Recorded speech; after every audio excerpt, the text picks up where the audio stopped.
Gold, trusted gold buyers. మీరు తాకట్టు పెట్టిన బంగారాన్ని విడిపించి ఈ రోజు ఉన్న మార్కెట్ ధరకు కొనబడను.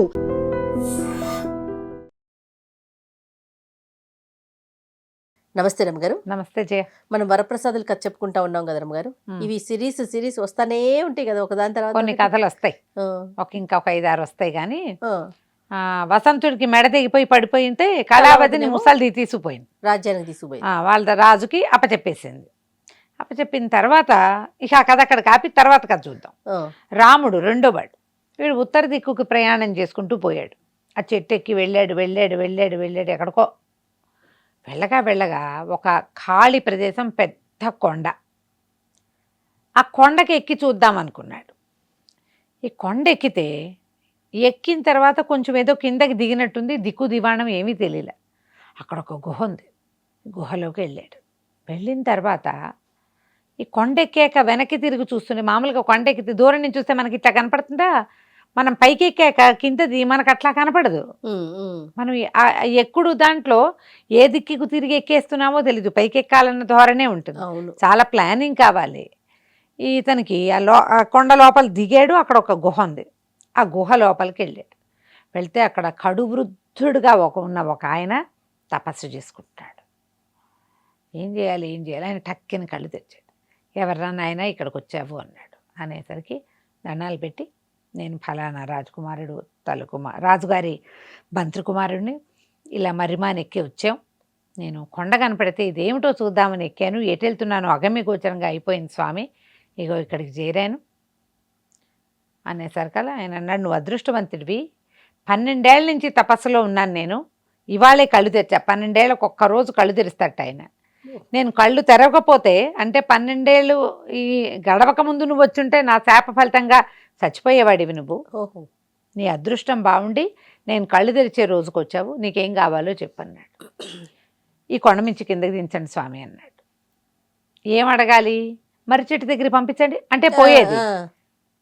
ముందు ఈ కొండ ఎట్ట దిగాలో తెలియలే, ఆ టెన్షన్తో ఎటు వెళ్ళిపోతాను అని కొండ దించండి అనగానే తథాస్తు అన్నాడు ఆయన.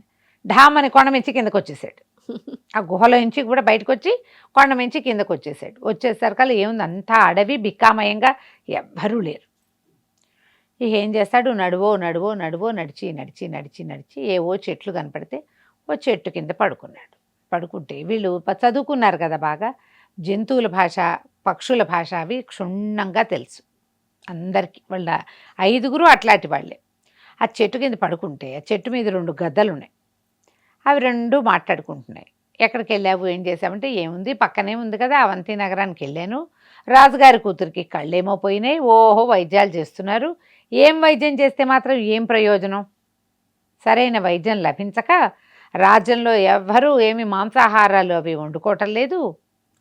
ఇదివరకు ఊళ్ళోకి వెళ్ళి ఏదైనా ఎవరు వండుకుంటుందైనా మాంసాహారం పట్టుకొచ్చుకునే వాళ్ళం, ఇప్పుడు మాంసాహారం వండట్లా, పిల్లకి కళ్ళు పోయి ఏదో పరిస్థితి బాగోలేదుగా, అదేలే బాధలు అని మాట్లాడుకుంటుంటే రెండో పక్షి అంది, అబ్బా అదొక పెద్ద వైద్యమా, జూడి పక్షి గూడు కట్టామా, ఇందులో వచ్చి కష్టం లేదు, ఇది తీసుకెళ్ళి శుభ్రంగా మజ్జిగేసి అరగదీసి ఆ పిల్ల కళ్ళకి రాస్తే కళ్ళు వచ్చేస్తాయి అని మాట్లాడుకుంటున్నాయి.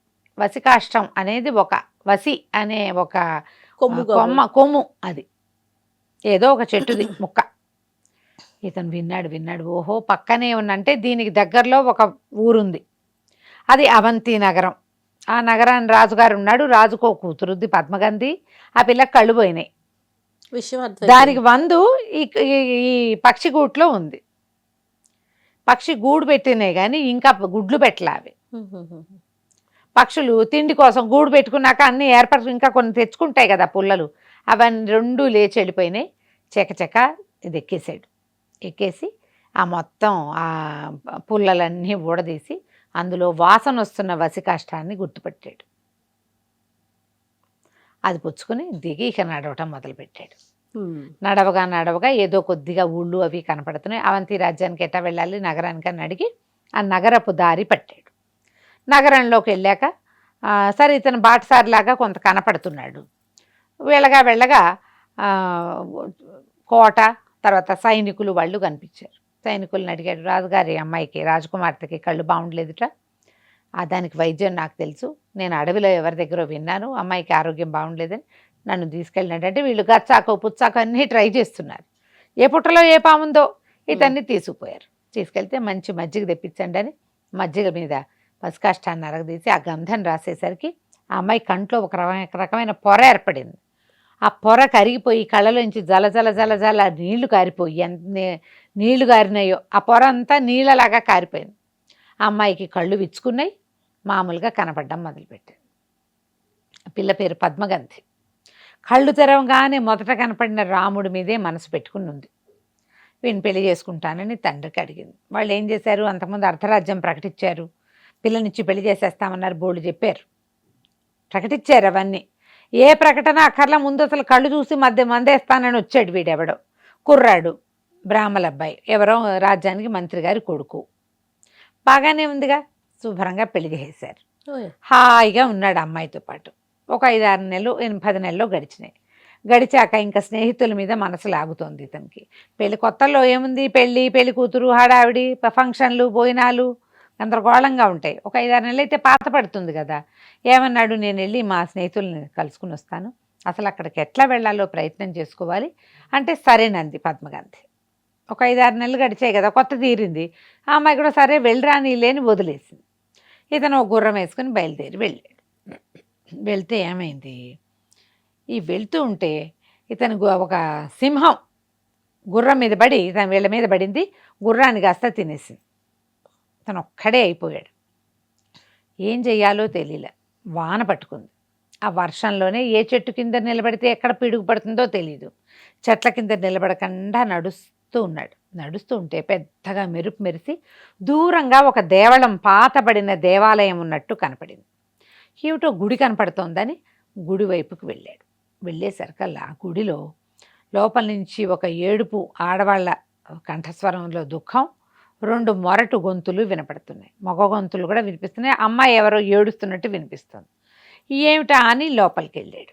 ఒక పక్కన నిలబడి చూస్తే వీళ్ళు ఇద్దరు భయంకరాకారులుగా ఉన్న 2 దొంగలు, నల్లగా కాటుకొండల్లాగా ఉన్నారు. ఒక పరమనాజుగ్గా ఉన్నటువంటి ఒక 16 ఏళ్ల పిల్ల, ఒక పిల్ల ఉంది. అదేదో రాజకన్యలాగా కనపడుతోంది. వీళ్ళిద్దరూ వాదించుకుంటున్నారు. వాళ్ళు ఇప్పటికీ 99 మంది కన్యలని ఆ చండికాలయంలో బలిచ్చారు. ఈ పాప 100వ కన్య. ఈ ఇద్దరిలో ఒకడేమంటాడు, ఇంత అందగత్తే ఈ పిల్లని ఇది అనుభవించాలని ఒకటి ఉద్దేశం. రెండో వాడు దానికి ఒప్పుకోవటల్లా. మళ్ళీ ఇంకో పిల్లని తేవాలి కదా, మనం కష్టపడి తెచ్చాం, ఇప్పటికి ఇంతమందిని తెచ్చాం, ఈ 100వ పిల్లని బలిస్తే నిధి దొరుకుతుంది. ఆ నిధితో ఎంతమంది పిల్లలు కావాలంటే అంతమందిని కొనుక్కోవచ్చు. ఇప్పుడు చేతికి చిక్కి బలికి సిద్ధంగా ఉన్న అమ్మాయిని ఏమైనా చేయకూడదు. ఆ బలికి తెచ్చే పిల్లలకి గోరు లేచి నెత్తురు కూడా రాకూడదు, జాగ్రత్తగా తేవాలి. ఎంత కష్టపడి తెస్తే మరి ఈ పని ఏదో అనవసరమైన వ్యసనపరత్వానికి లోనయ్యి తొందరపాటికి లోనైతే చండికకి బలి ఆగిపోతుంది. ఈ మాట్లాడుకుంటున్నారు.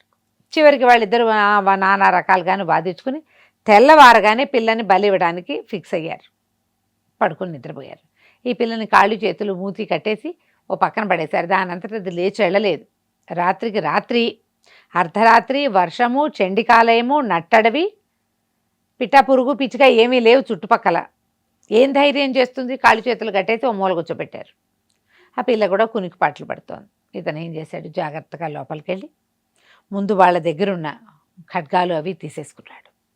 ఇద్దరు ఇవేవో బరిసెలు అవి దగ్గర పెట్టుకుని పడుకున్నారు. కామ్గా డొక్కలు దట్టికి పిడిబాకులు పెట్టుకుంటారుగా, అవి కూడా తీసేసాడు. తీసేసి నిదానంగా ఆ బాకుతోటి ఈ పిల్లకి కట్లు అవి ఓపెన్ చేసేసి బయటికి తీసుకొచ్చాడు. తీసుకొచ్చేసరికల్లా అమ్మాయి, ఎవరు మీరు ఏమిటి అని అడిగితే, ఈ పక్కన రాజ్యానికి రాజుగారి అల్లుడిని, నేను ఎవరినో కాదు, పద్మగంధి నీ భార్యకి పింతలి కూతుర్ని, తనకి కళ్ళు వచ్చిన అబ్బాయి కళ్ళు ఎవరి వల్ల వచ్చినాయో అతనికే ఇచ్చి వివాహం చేశారని తెలిసింది, నేను నీ మరదల్నే అని చెప్పాక ఈ అమ్మాయిని ఏమన్నా ఏం చేశాడు, వాళ్ళు ఏమో మంచినీళ్ళు తిండి తెచ్చుకున్నారు. కాసిన మంచినీళ్ళు తగ్గించి నువ్వు బయటకు వచ్చో, తెల్లవారాక వీళ్ళ సంగతి చూద్దాం, వీళ్ళని చంపేయచ్చు అంటే నిద్రపోతున్న వాళ్ళని చంపచ్చా, చంపలేదు. తెల్లవారాక వీళ్ళిద్దరు దొంగలిద్దరు నిద్ర లేచి చూసుకున్నారు. ఇతనేమో కత్తిడాలు పట్టుకుని వీళ్ళ మీద గురికాడు. చండికకి బలి ఇవ్వడానికి తీసుకొచ్చిన రాచపడుచు మీద అఘాయిత్యం చేయాలనుకున్నారు. శక్తి సేవకుండి నేను మీ అంతు చూడడానికి వచ్చాను, మానేశారు. కానీ ముందు ఆలోచన ఏమొచ్చింది? ఇదే ఆలోచన. వాళ్ళిద్దరు గీవురు గావురుమని నడిచారు. మొత్తానికి యుద్ధంలో ఈ రాముడు చెరుకో కత్తిపోటు ప్రసాదించి వాళ్ళిద్దరిని సంహరించాడు. ఈ పిల్ల ఇతను మిగిలారు. బయటకు వచ్చారు గుళ్ళోంచి. ఆ శక్తి దేవాలయం నుంచి శవాలను తీసి బయట పారేశాడు. దేవాలయం శుభ్రం చేసి కాస్త అమ్మవారికి దండం పెట్టుకుని బయటకు వచ్చారు. ఆ అమ్మాయి ఏమంది, ఇప్పుడు నన్ను కాపాడేవు నువ్వు, మానము ప్రాణము రెండు నీ వల్లే కాపాడబడ్డాయి, నువ్వే నా భర్తవి అని అక్కడ చండికాలయంలో ఉన్న ఒక పువ్వుల మాల తీసి ఇతని మెడలో వేసింది. మన ఇద్దరం భార్యాభర్తలుగా ఉందాం, నీ మరదలే కాబట్టి నాకు వివాహం చేసుకున్నా ఏమీ తప్పులేదు. రాజులకు ఒక 3-4 వివాహాలు ఉండొచ్చు కదా ఆ రోజుల్లో. సరే ఇద్దరం కలిసి ప్రయాణం చేద్దామని బయలుదేరారు. హాయిగా ఆడుతూ పాడుతూ అడవిలో పళ్ళు కాయలు కోసుకుంటూ అక్కడ ఎక్కడ కావాలంటే అక్కడ పడుకుంటూ నడవడం మొదలుపెట్టారు. ఇప్పుడు వీళ్ళు ఎక్కడికి వెళ్ళాలి? మర్రి చెట్టు దగ్గరికి వెళ్ళాలి. అది ఎక్కడుందో తెలియదు. వెళ్తున్నారు.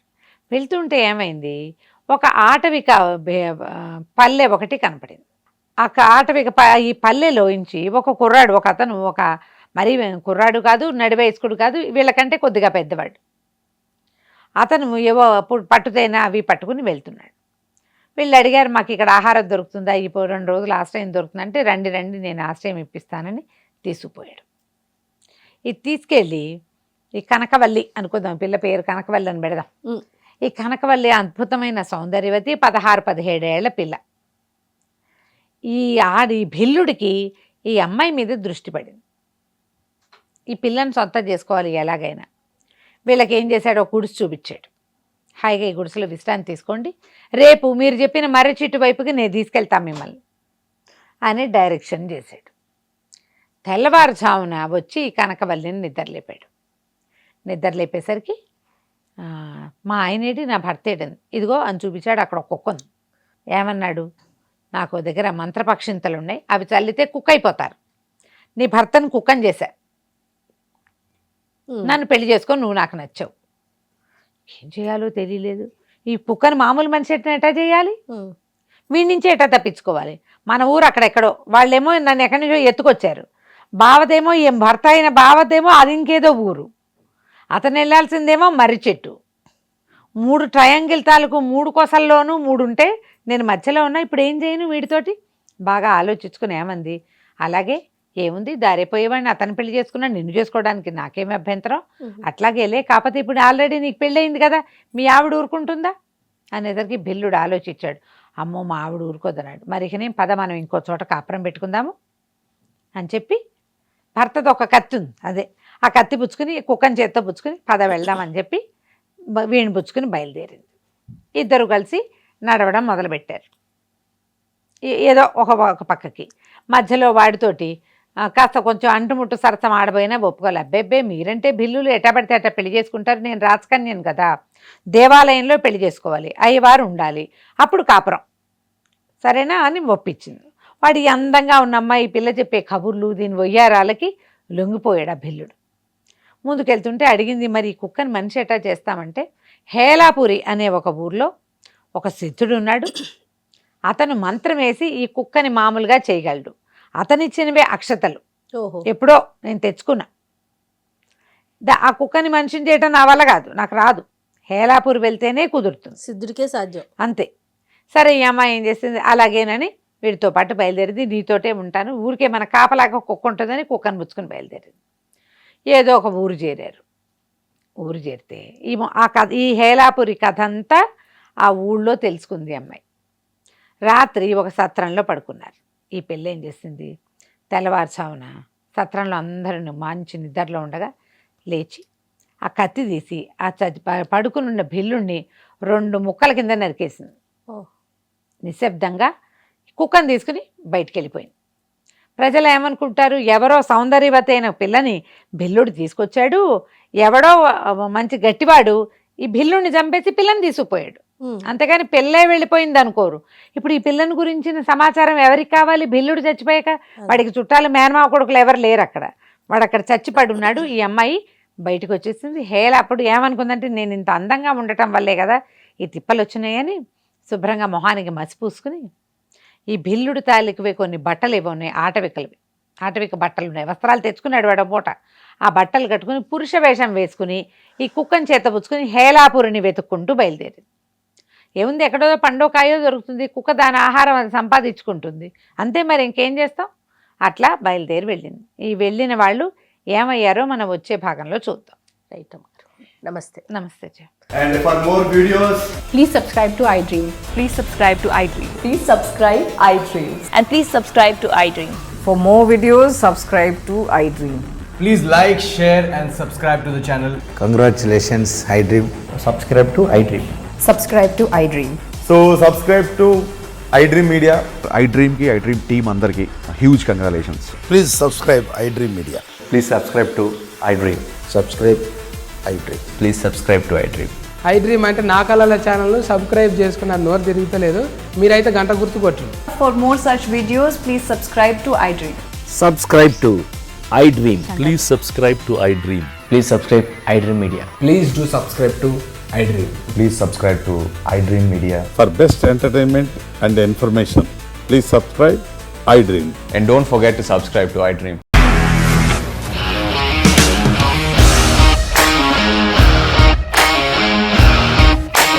ఇండస్ట్రీలో కమిట్మెంట్ ఇష్యూస్ వస్తే నీకు కూడా వచ్చినట్టు మార్నింగ్ తీసుకెళ్ళాలంటే కొట్టి పడేసాడు.